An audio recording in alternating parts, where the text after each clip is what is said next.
खबर सासाराम से है, जहां जन स्वराज के द्वारा एक प्रेस वार्ता किया गया, जिसमें आगामी 11 मई से जिला के सभी गांवों में हस्ताक्षर अभियान चलाने की बात कही, जिसके तहत लोगों से जानकारी ली जाएगी कि पिछले 20 सालों में सरकार ने जो घोषणाएं की है उन घोषणाओं पर कितना अमल किया जा सकता है। पिछले 20 सालों में सरकार द्वारा किया गया घोषणाओं पर जन स्वराज एक श्वेत पत्र की मांग करती है। बता दें कि इस 20 सालों में बिहार में किसी न किसी रूप से जेडीयू, राजद, कांग्रेस तथा भारतीय जनता पार्टी के लोग सरकार में शामिल रहे, तो उन सबको यह जवाब देना चाहिए कि सरकार की जो घोषणा हुई है उस पर कितना अमल किया गया है। वहीं भूमि सर्वेक्षण के नाम पर गांव-गांव में लोगों को परेशान किया जा रहा है। अंचल कार्यालय में बैठे अधिकारी एक कर्मी आम लोगों का दोहन शोषण कर रहे हैं। जन स्वराज पिछले 20 वर्षों में बिहार सरकार द्वारा जनता के लिए जो भी घोषणाएं की गई है उन घोषणाओं पर श्वेत पत्र जारी करने के लिए आंदोलन करने की तैयारी कर रहा है। उसी मुद्दे पर आज प्रमुख प्रेस वार्ता आयोजित की गई है, जिसमें जन स्वराज का जो भी कार्यक्रम है उसके बारे में मैं बता रहा हूँ आप लोगों को कि हम लोग 11 मई से पूरे बिहार के गाँव में हस्ताक्षर अभियान चलाएंगे। उस हस्ताक्षर अभियान के माध्यम से लोगों से पूछा जाएगा कि इस 20 वर्षों में बिहार सरकार ने कौन कौन सी घोषणा आपको की और क्या क्या आपको मिला।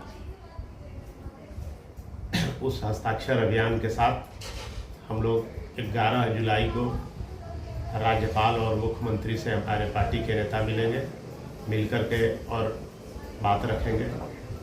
बिहार में भूमि सर्वे के नाम पर जो लूट मची हुई है, एक सीओ और भूमि से संबंधित अधिकारियों के पोस्टिंग के लिए 30 से 40 लाख रुपया लिया जा रहा है।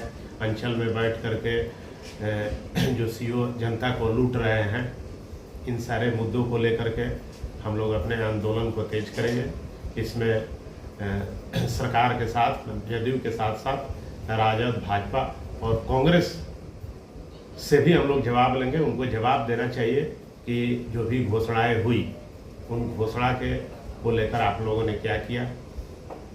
हमारे बिहार में जो जातीय जनगणना हुआ, जातीय जनगणना के बाद बिहार सरकार ने आरक्षण सीमा बढ़ाने की घोषणा की थी, लेकिन आज तक आरक्षण सीमा नहीं बढ़ा, जबकि बिहार में जेडीयू के साथ साथ केंद्र की भाजपा भी सरकार में शामिल है। आपके पार्टी द्वारा क्या है विशेष रूप से भूमि? अभी देखिए, हमारे यहाँ बिहार में 2013 से लेकर आज तक 20% भी भूमि का डिजिटाइजेशन नहीं हुआ है। जबकि आप चले जाइए दूसरे राज्यों में, दूसरे स्टेट में, केरल में चले जाइए, कर्नाटक में चले जाइए, 80% हो चुका है। यहाँ भूमि सर्वे के नाम पर ये लोग लूट कर रहा है और कोई भूमि सर्वे का काम नहीं कर रहा है। आज बिहार में जितनी भी हत्याएं हो रही है, ये मैं नहीं बता रहा हूँ, बिहार सरकार का आंकड़ा बता रहा है कि बिहार में पिछले 1 साल के अंदर जो भी हत्याएं हुई है उसमें 60% हत्याएं भूमि विवाद में हुई है। और ये भूमि विवाद क्यों बढ़ा? इसी भूमि सर्वे कारण बढ़ा। आज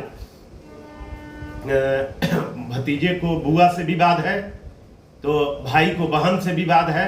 आज मैक्सिमम जगह पर आप जाके देख सकते हैं 60% से अधिक हत्याएं भूमि विवाद में हो रही है। हमारे जिला में भी हो रहा है, प्रतिदिन हो रहा है। हत्या का ग्राफ इतना तेजी से बढ़ा है कि मैंने भूमि सर्वे और शराबबंदी कानून, इन 2 चीज़ों के कारण बिहार में अपराध का ग्राफ काफ़ी बढ़ गया है।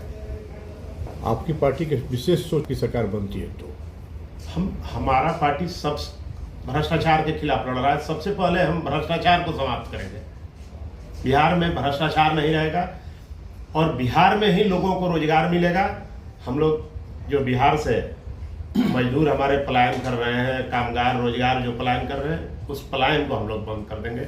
ये हम लोग का मुख्य मुद्दा है, पलायन और भ्रष्टाचार।